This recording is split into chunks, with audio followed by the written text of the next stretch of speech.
Viewers, I doctor SBK Lal welcome you all in my YouTube channel. अगर आप इस channel पर नए हैं तो चैनल को लाइक, शेयर और सब्सक्राइब कर लें ताकि विविध विषयों से संबंधित जो मैं वीडियो इस पर अपलोड करते रहता हूं उसका नोटिफिकेशन आप तक पहुंचे। आज हम बहुत ही दिलचस्प जो एक न्यूज़ आया है उसको लेकर के आपके सामने में आए हैं। ये न्यूज़ है तत्कालीन जो पाकिस्तान के सेना प्रमुख रहे हैं जनरल बाजवा, तो उन्हीं पर ये वीडियो है। दरअसल वो बाजवा पिछले साल नवंबर में रिटायर हो गए थे और मतलब 2016 में वो पाकिस्तान के सेना प्रमुख बने थे। फिर 2019 में तत्कालीन जो प्रधानमंत्री इमरान खान थे उन्होंने इनको सेवा विस्तार दे दिया था और सेवा विस्तार के बाद उनका कार्यकाल 3 साल के लिए बढ़ गया था और बढ़े हुए कार्यकाल के बाद वो 63 साल की उम्र में नवंबर 2022 में सेना प्रमुख के पद से रिटायर हुए। तो उन्हीं के दौर में जो तालिबान ने अफ़गानिस्तान पर कब्जा कर लिया था। तो इस न्यूज़ को इस पर न्यूज़ पर आधारित एक वीडियो है जिसमें कि एक अफ़गानी नागरिक जो जनरल बाजवा जो भी फ्रांस में गए हुए हैं अपनी पत्नी के साथ और लाओ लश्कर के साथ छुट्टी मनाने के लिए, तो एक पार्क में बैठे हुए हैं और उसी पार्क के नज़दीक एक जो अफ़गानी नागरिक है वो पश्तो भाषा में उनको बेइज्जत कर रहा है, अपशब्द कह रहा है, गाली दे रहा है और उसके मन में आक्रोश है कि कैसे बाजवा ने उसके मुल्क को बर्बाद कर दिया। उसका मानना है कि उसके मुल्क को बर्बाद करने में बाजवा का ही योगदान है। तो आप देख सकते हैं समाचार पत्र में कि कैसे फ्रांस में छुट्टियां मनाने के लिए जो गए हैं बाजवा और साथ में उनकी जो पत्नी है आयशा अमजद, तो वो पेरिस में एक एनेक्सी के में बैठे हुए थे। तभी एक अफ़गान नागरिक आया और उसने खुलेआम अपशब्द कहना शुरू कर दिया और गाली गलौज करना शुरू कर दिया। और जब बाजवा ने कहा कि मैं पुलिस को बुलाऊं तो उसने कहा कि बुलाओ और उसके ऐसी बात तुम कर सकते हो।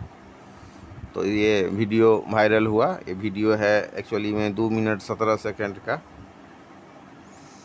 तो इसमें स्पष्ट दिखाई देता है कि जो अफ़गानी शख्स कैसे बाजवा के प्रति आक्रोशित है और कैसे अपने भावना को व्यक्त कर रहा है कि उन्होंने उसके मुल्क को बर्बाद कर दिया।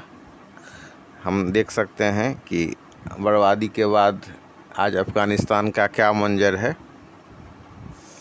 और क्या ये जो एक शेर है मुझे याद आ रहा है कि तुम जीत कर भी रो दोगे, तुम जीत कर भी रो पड़ोगे, इस कदर हारेंगे हम। तो जीत तो हुई बाजवा की, उन्हीं के समय में अफ़गानिस्तान पर तालिबान ने कब्जा कर लिया। लेकिन ये जीत करके क्या पाकिस्तान हार गया या जीत करके भी बाजवा हार गए? क्योंकि इसके बाद कैसे हम देख सकते हैं कि महिलाओं का अधिकार छीन लिया गया, उनको शिक्षा से वंचित कर दिया गया। अफ़गानिस्तान जो है कैसे इकोनॉमिकल क्राइसिस में पड़ गया, कैसे भोजन के लाले पड़ने लगे, कैसे कट्टरपंथी समूह हावी हो गया और कैसे जब तालिबान शक्तिशाली हुआ अफ़गानिस्तान में तो कैसे आशंका होने लगी कि जो पख्तूनिस्तान है और कैसे मतलब जो अफ़गानिस्तान कब्जा कर लेगा पाकिस्तान के एक प्रांत पर। तो आप देख सकते हैं ये आशंका जन्मी और उसके बाद ही शायद कदाचित आप कह सकते हैं कि अमेरिका के लिए पाकिस्तान अप्रासंगिक हो गया, क्योंकि जब तक वो अफ़गानिस्तान इशू था और अफ़गानिस्तान में अमेरिकी सेना थी तो अमेरिका को पाकिस्तान की ज़रूरत भी थी और इस हिसाब से उसे एड भी मिल रहा था। और इस जीत के बाद क्या मिला? मानवता को तबाह करने का एक जश्न, या मतलब जो एक मुल्क को तबाह करने का जश्न, या फिर जो कराहती मानवता का जो विभत्स स्वर है। तो ये जो जश्न में ये जो स्वर हैं बहुत दुर्भाग्यपूर्ण हैं। और इस तरह से हम कह सकते हैं कि जब बाजवा जैसा कोई शख्स जो सेना में विस्तार भी पाता है, नौकरी भी पूरी कर लेता है बढ़े हुए कार्यकाल के साथ भी, फिर भी ये लड़ाई जीत करके वो हार तो नहीं जाता है।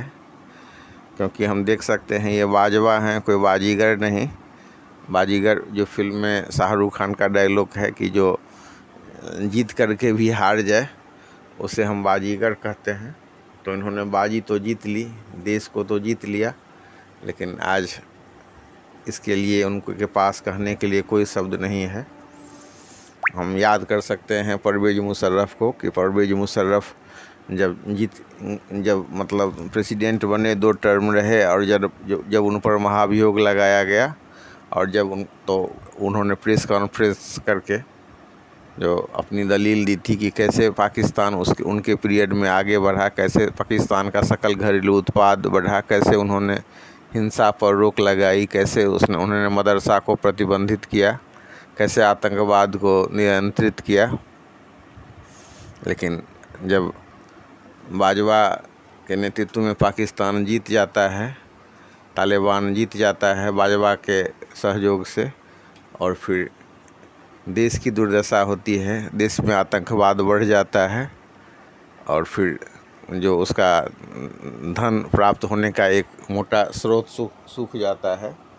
तो इस लड़ाई को आप क्या कहेंगे, इस विजय को आप क्या कहेंगे? तो आप देख सकते हैं उस वीडियो में 2 मिनट 17 सेकंड की इस वीडियो में कि कैसे अफ़गानी आक्रोशित है और कैसे वो जो अपने लोकल लैंग्वेज पश्तो में कह रहा है कि बाजवा ने कैसे तालिबान की मदद की और जिहाद को बढ़ावा दिया, मानवाधिकार का उल्लंघन कैसे हुआ अफ़गानिस्तान में, कैसे मानवता का राग उठी, इसको लेकर के उसने बाजवा को भला बुरा कहा। फिर आप देख सकते हैं इस तस्वीर में कि कैसे बाजवा अपने पत्नी के साथ बैठे हुए हैं और उठ कर के चल देते हैं। तो जो शख्स है अफ़गानी शख्स वो वहीं नहीं रुक जाता है, पीछे पीछे चलता है और फिर उन्हें अपशब्द कहने लगता है। तो इस तरह से हम देख सकते हैं। फिर इस सब के मामले के बाद और बाजवा प्रकाश में आए और बाजवा पर जो करप्शन के चार्जेज लग रहे थे वो भी हाईलाइटेड हुआ। आप देख सकते हैं कि बाजवा के बारे में कई रहस्योद्घाटन इसके बाद हुआ कि कैसे 3 बार उन्होंने कार्यकाल में अपना संपत्ति का ब्यौरा को बदला था, कैसे उनकी पत्नी टैक्स पेयर बनी। इन सारे बातों को आप देख सकते हैं। तो ये डिप्लोमेसी का तकाजा है और इसीलिए शायद जो मतलब डिप्लोमेट होते हैं या मतलब IAS ऑफिसर होते हैं या IFS ऑफिसर होते हैं, क्यों उनको सेना पर तरजीह दी जाती है? क्योंकि कई बार जो सेना है वो लड़ाई जीत करके भी हार जाती है। खास करके इस मामले में हम देख सकते हैं कि ऐसे मामले में जबकि मानवता करा उठे, मानवाधिकार का उल्लंघन हो, लोगों की ज़िंदगी नर्क बन जाए और आतंकवाद में उछाल आ जाए और देश पूरा